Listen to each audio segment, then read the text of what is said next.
পাকের দরবারে ধর্ণা দেব।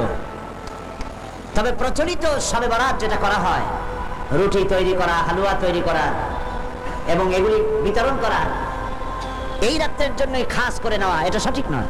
রুটি হালুয়া বিতরণ প্রত্যেক রাতেই হতে পারে, প্রত্যেক দিনই হতে পারে। কিছু বিদআত চালু হয়েছে এই রাতকে কেন্দ্র করে। চট্টগ্রামে এরকম হয়নি। বাজি ফোটানো হয়। আমি বুঝি না লাইলাতুল বারাতের সাথে বাজি ফোটাবার সম্পর্কটা কি। আল্লাহ পাক এই গুমরাহি থেকে, বিদআত থেকে আমাদেরকে হেফাজত করুন, আমরা বলি আমিন। আজ পবিত্র রজনীতে এর থেকে শ্রেষ্ঠ ইবাদত আর কি হতে পারবে যে আমরা আল্লাহ রাব্বুল আলামিনের কালাম, তার কোরআন থেকে আলোচনা করছি, বা জামাত নামাজ আদায় করেছি এবং করব ইনশাআল্লাহ। এবং এই লক্ষ জনতা আল্লাহ পাকের দরবারে ভিখারির মতো হাত উঁচু করব।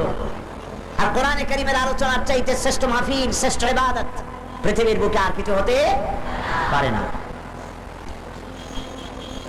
আমরা আজকে আমি আলোচনা করব, গতকাল ভূমিকা দিয়ে আমি শেষ করেছিলাম।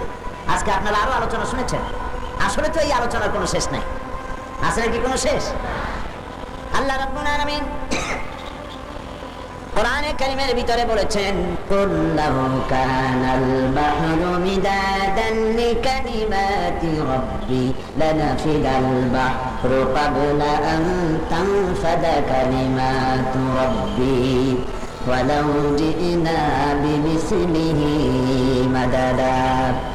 আল্লাহ পাক বলেন, নবী আপনি বলুন, আমার রবের কালামের ব্যাখ্যা করার জন্য, আমার রবের কালেমার ব্যাখ্যা লেখার জন্য তামাম পৃথিবীর সমস্ত পানিগুলি যদি কালি হয়ে যায়, আর যদি ওই পানিরূপ কালি দিয়ে আমার রবের কালেমার ব্যাখ্যা যদি লেখা শুরু হয়ে যায়, লিখতে লিখতে তামাম পৃথিবীর সমুদ্রের পানিগুলি সব শেষ হয়ে যাবে, আমার আল্লাহ পাকের কালেমার ব্যাখ্যা লেখা শেষ হবে না।